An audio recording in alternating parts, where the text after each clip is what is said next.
নমস্কার বন্ধুরা, আমাকে হয়তো কেউ চেনো না, না চেনারই কথা। আমিও তেমন কাউকে চিনি না, তবে আমরা চাইলে সবাই সবাইকে চিনতে পারি।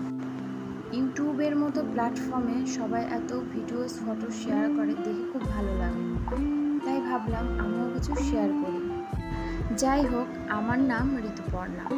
আমি বগুড়ার বাসিন্দা।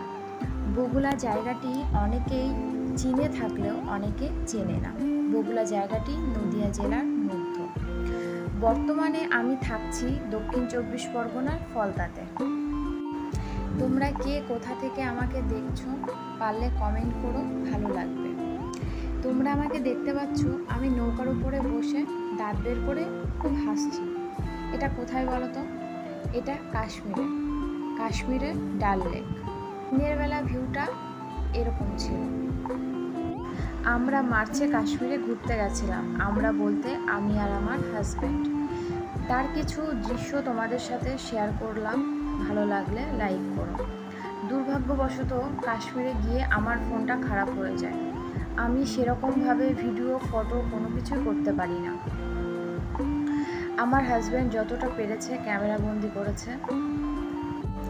আমরা যখন গেছিলাম সেই টাইমে কাশ্মীরে এত পরিমাণে বরফ পড়েছিল যে আমরা অনেক জায়গা দেখতে পাইনি।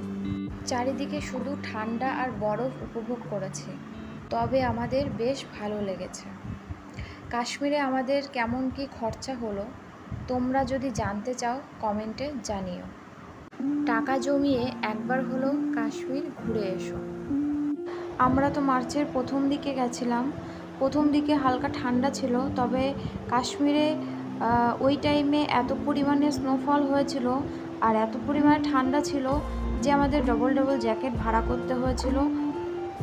তবে আবারও যাওয়ার ইচ্ছা আছে, এবার গেলে গরমকালে যাব। ধন্যবাদ, সবাই পাশে থাকবেন।